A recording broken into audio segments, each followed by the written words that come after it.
வணக்கம், நான் உங்கள் PKK in live design PKK. இனி ஒரு அழகான செய்தியோடு உங்களை சந்திப்பதில் மிக்க நன்றி. நேற்று வீடியோ போட்டேன். என்ன ப்ராப்ளம் ஆகிப்போச்சு எனக்கு, என்ன என் ஃபோன் ரொம்ப ஸ்லோவாக அப்லோட் ஆகவே இல்லை. அது அப்புறம் சொன்னாங்க ஃபோன் ரொம்ப க்ளீன் பண்ணோம் அப்படின்னு. சரின்னு சொல்லிட்டு நான் என்ன பண்ணேன், ஆஃபீஸில் கொடுத்து க்ளீன் பண்ணேன். க்ளீன் பண்ணதோட நான் எடுத்த வீடியோவும் போடுச்சு. அதுக்கப்புறம் ரொம்ப பிஸி ஆகிட்டேன், வேலை இருந்தது, வேலை செய்கிறேன்னா. அதனால் நான் சரி அப்படின்னு அதை விட்டுட்டேன். இன்றைக்கி ரொம்ப அழகாக நாள் அமைஞ்சது. என்னுடைய தம்பி டாக்டர் ஆர் விஜயகுமார், நெஃப்ராலஜிஸ்ட், அவருடைய மகன் ஆதர்ஷ், லலிதா விஜயகுமார், அவங்க 2 பேருடைய மகன் ஆதர்ஷ், அவனுடைய கல்யாணத்துக்கு முதல் நாள். இந்த பிராமின் கம்யூனிட்டியில் எங்களுக்கு சில சம்பிரதாயம்லாம் உண்டு. அம்மாவோட சைடு பிராமின்ஸ்னால எங்கள் அம்மாவோட சித்தியோட, எங்கள் அம்மாவோட கசனோட பையன், அந்த அதாவது விரதம், நிச்சயதார்த்தம் அப்படின்னு பண்ணுவாங்க. அதெல்லாம் நடந்து காலையில் எங்கள் வீட்டில் எனக்கு ரொம்ப இம்பார்ட்டண்ட். நான் சொன்னேன் இல்லையா, வரிசை கொண்டு வைப்பாங்க வருஷம். தீபாவளிக்கு காசு கொடுப்பாங்க பசங்களுக்கு, பொங்கலுக்கு புடவை எடுத்து கொடுப்பாங்க எங்கள் அண்ணன் தம்பிங்கள்லாம். எல்லாம் எனக்கு தம்பி தான், அண்ணன் யாரும் கிடையாது. ஸோ இதெல்லாம் எங்களுக்கு ரொம்ப முக்கியம். நாங்கள் ஒருத்தருக்கு ஒரு தாய்க்கு ஒரு பிள்ளையாக இருப்போம். ஆனால் நாங்கள் எல்லாருமா சேர்ந்து இந்த விஷயத்தை கொண்டாடணும். குடும்பம் ரொம்ப சந்தோஷம். அங்கே நடந்த சாப்பாடோட சின்ன கிளிப்பிங் இப்போ போடுறேன், பாருங்க.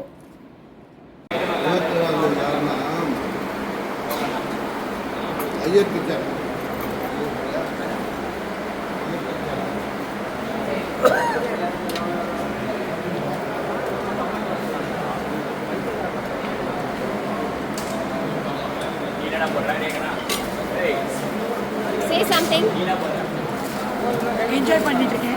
தம்பி வீட்டு கல்யாணத்தில் எனக்கு 2 தம்பிகள், இவர் ஒருத்தர், நான் ஒரு தம்பியோட மகனுக்கு இன்னைக்கு கல்யாணம் வீட்டுக்கு.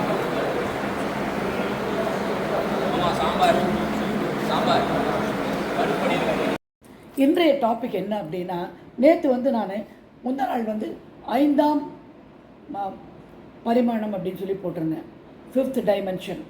அந்த 5th டைமென்ஷனில் நிறைய விஷயம் இருக்குது.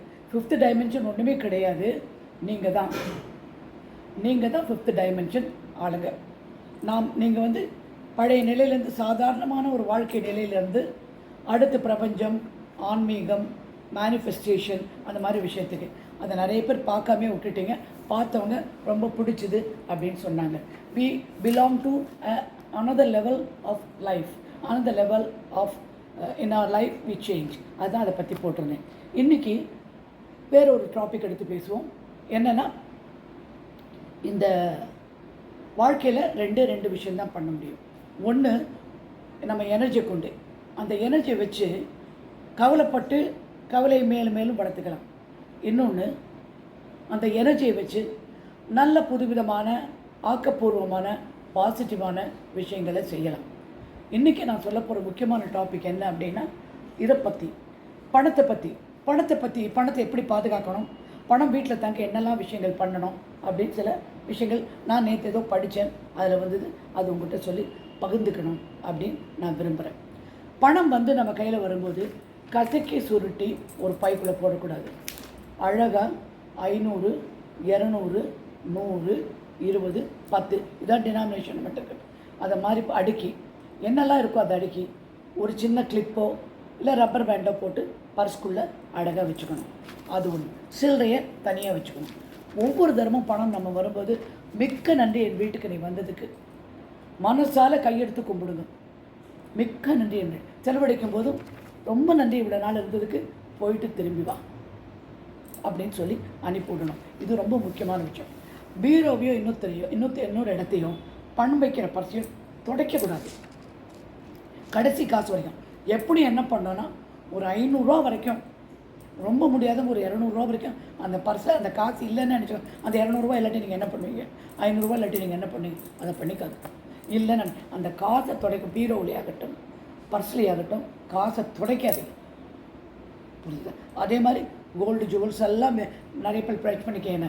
ஒரே ஒரு மூக்குத்தி கோல்டில் போட்டுக்கோங்க, இல்லை ஒரே ஒரு மூக்குத்தி பீரோவில் வச்சுக்கோங்க. இது ரொம்ப முக்கியம். இல்லை ஒரு வெள்ளி காசு வாங்கி வச்சுக்கோங்க. ஏதாவது ஒரு அதி விலை உயர்ந்த உலோகம் ஒன்று நம்மக்கிட்ட இருக்கணும். அது பீரோவில் வச்சுக்கணும். இதெல்லாம் ரொம்ப அப்போ தான் அதுதான் நீங்கள் கொடுக்கறது பணத்துக்கு கொடுக்க மரியாதை. யாருக்காவது கொடுக்குறீங்கன்னு வச்சுக்கோங்க, சாமான் வாங்குறது கூட பொருளாக வரும்போது இந்த காசை இதுக்கு கொடுத்து வாங்குறோம், இதுக்கு நன்றி, இந்த பொருளுக்கு நன்றி. அந்த நன்றி அறிதலை keep. Thank you is a very strong word. Sorry is a mild word. Forgive me is a very strong. எல்லாரும் வந்து என்னை மன்னிச்சுக்கோன்னு சொல்ல மனசு வராது. நான் எப்படி தப்பு அப்படின்னு, அது நான் சந்தோஷமாக இருக்கேன், thank you, I am sorry, please forgive me, thank you.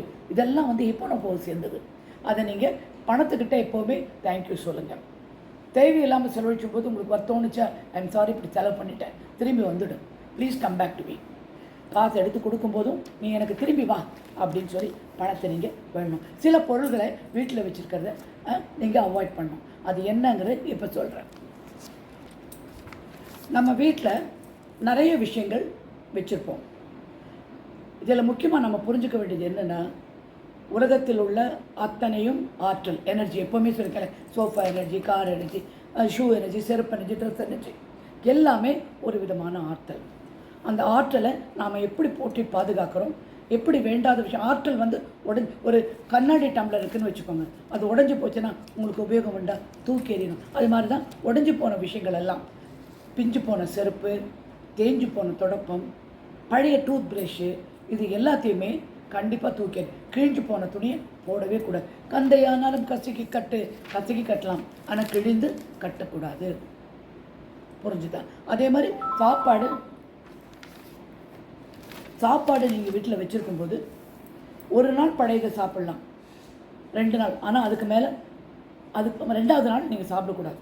பழையதை வெளியில் போட்டுட்டோம், அது சரி நாய் சாப்பிட்டோம், நரி சாப்பிட்டோம் நினைக்காதீங்க. யாருமே சாப்பிடக்கூடாது பழைய சாப்பாடு.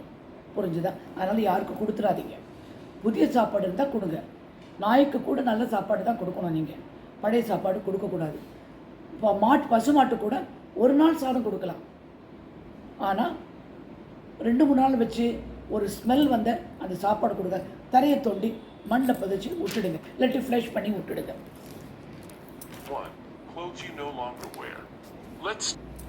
அதே மாதிரி பழைய துணிகள் நீங்கள் போடுறதே இல்லைன்னு நான் என்ன பண்ணிவிட்டேன்னா, ஒரு நாளை செலக்ட் பண்ணி அதை அப்படியே எடுத்து மடித்து, கிழிஞ்ச துணி யாருக்கும் கொடுக்கவே மாட்டேன். நான் எடுத்து அழகாக துணி எடுத்து எங்கள் வீட்டில் எனக்கு தெரிஞ்சவங்க எல்லாருக்கும் கொடுத்துருவேன். குழந்தைகள் துணி இருந்தால் ஆசிரமத்தில் எங்கேயா கொடுத்துருவேன்.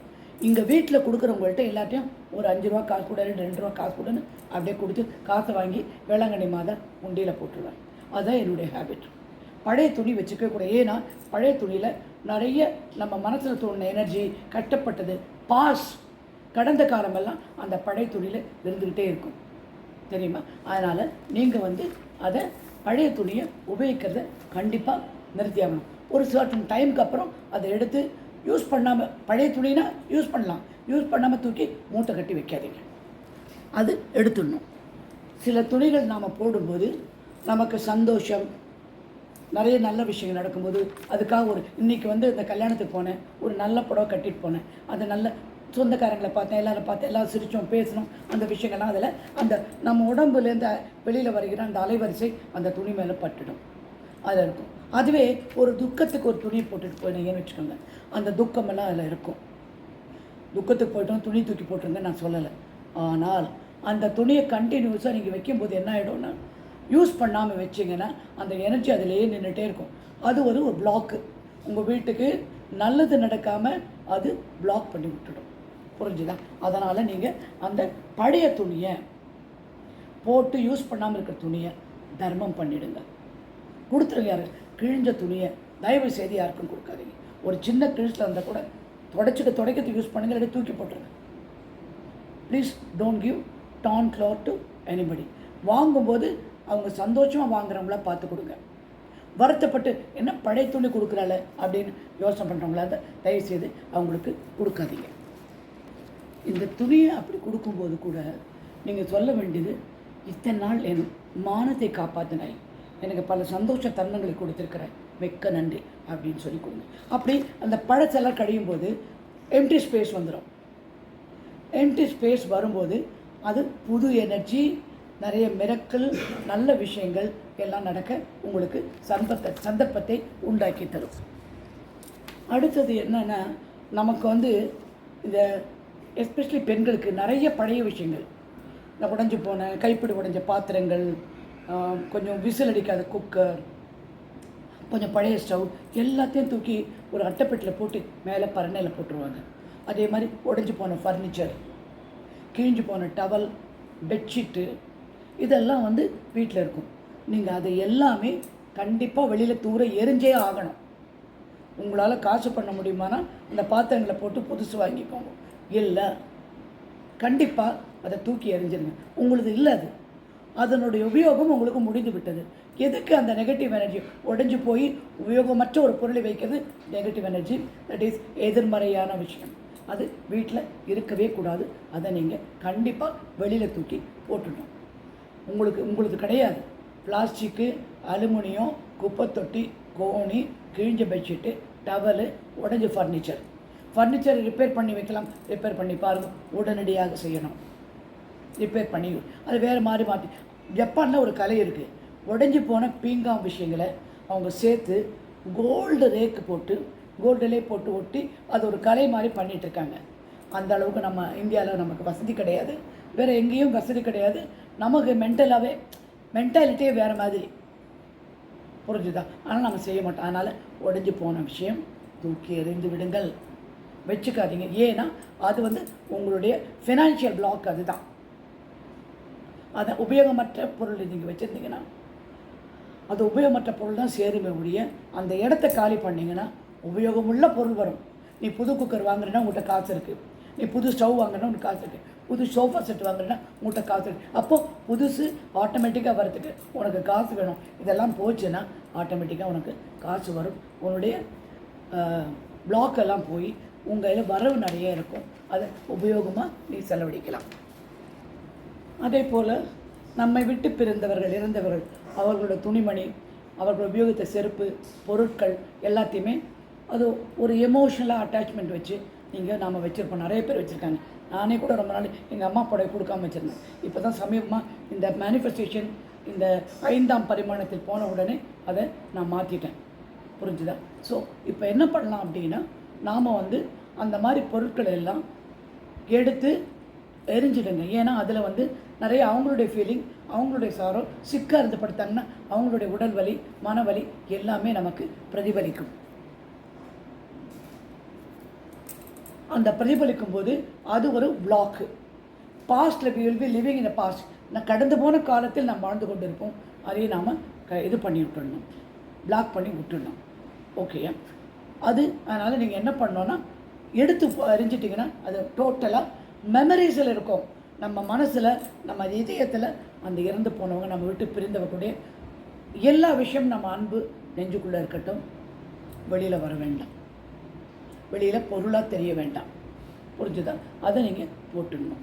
அடுத்தது என்னென்னா, ஷூஸ், செருப்பு பயங்கரமாக தேஞ்சு கிழிஞ்சு போகிற மட்டும் நீங்கள் யூஸ் பண்ணக்கூடாது. ஓரளவுக்கு யூஸ் பண்ணிவிட்டு தூக்கி போட்டு புது செருப்பு வாங்கணும். எதுக்கு புது செருப்பு வாங்கணும் அப்படின்னா, நீங்கள் ஒவ்வொரு நல்ல ஜேர்னியும் எடுத்திருப்பீங்க. எடுத்து பண்ணிகிட்டே இருக்கும்போது ஆட்டோமேட்டிக்காக உங்களுக்கு அந்த ஜேர்னியோட விஷயங்கள்லாம், நல்ல விஷயங்கள்லாம் நடந்திருக்கும். திடீர்னு பார்த்துட்டு நீங்கள் வந்து இந்த பழைய செருப்பே போட்டிங்கன்னா, அந்த பாஸ்ட் ஏதாவது ஒரு சின்ன தகராறு நடந்தது, அப்போது இந்த செருப்பு தான் போட்டிருந்தீங்கன்னா அந்த எனர்ஜி எல்லாம் அதில் இருக்கும். தேஞ்சு போன செருப்பு, பல் தேய்க்கிற ப்ரெஷ்ஷு, பாத்ரூம் மேட்டு, வீட்டு டோர் மேட்டு இதெல்லாம் வச்சுக்கவே கூடாது. தூக்கி எரிஞ்சிடணும். புரிஞ்சுதா? கடைசியாக ஒரே ஒரு விஷயம், வீடு எப்போவுமே அழுக்கு, சின்ன வீடாக இருந்தாலும் சரி, 1 பெட்ரூமாக இருந்தாலும் சரி, 10 பெட்ரூமாக இருந்தாலும் சரி, ஜன்னல் கதவு எல்லாமே தொடச்சி சுத்தமாக க்ளீனாக 2 ஊதுவத்தி ஏற்றி வச்சு, எந்த ரிலீஜனாக இருந்தாலும் ஊதுவத்தி ஏற்றலாம். வீட்டில் சாம்பிராணி போடலாம். ஸோ அதெல்லாம் பண்ணி நீங்கள் வீட்டை வச்சுக்கணும். உள்ளே நுழையும் போதே அந்த மனம் நமக்கு மிக நன்றாக இருக்கும். காலையில் 2 விளக்கு வாசலில், சாயங்காலம் 2 விளக்கு வாசலில், அது லட்சுமி உள்ளே கூப்பிடும். வீடு சுத்தமாக க்ளீனாக, துணியெல்லாம் கபோர்டில் குப்பை மாதிரி துணி திணிக்காமல், இதெல்லாம் எதிர்மறையான எனர்ஜி. அதனால் நீங்கள் அதை அறவே ஒடித்து ஆர்கனைஸ் பண்ணி எல்லாம் வச்சுக்கோங்க. உங்கள் பாத்ரூமை அது சுத்தமாக வச்சுக்கோங்க. பாத்ரூம் ரொம்ப முக்கியமான இடம், அது சுத்தமாக குளிச்சிங்களா சுத்தமாக கழுவி அதில் ஒரு ஓடோனிலோ ஏதோ ஒரு ஸ்மெல் வர மாதிரி போட்டு அந்த மாதிரி நீங்கள் நீட்டாக அதை வச்சுக்கோங்க. புரிஞ்சுதா? பாத்ரூமை க்ளீனாக வச்சுக்கோங்க. வீட்டு வாசப்படி உள்ளே நுழையும் போதே உங்களுக்கு இந்த பழக்கம் இருந்ததுன்னா 2 பக்கம் வாசலில் மஞ்சள் குங்குமம் வைங்க. வியாழக்கிழமை வெள்ளிக்கிழமை வைக்கக்கூடாது, வியாழக்கிழமை ஈவினிங் அது வைங்க. இதெல்லாம் உங்களுக்கு பணத்தை, அபுடன்ஸை, நிறைய செல்வ வளத்தை உங்களுக்கு ஆட்டோமேட்டிக்காக கொண்டு வந்து சேர்க்கும். இனி ஒரு அழகான செய்தியோடு உங்களை சந்திக்கிறேன்.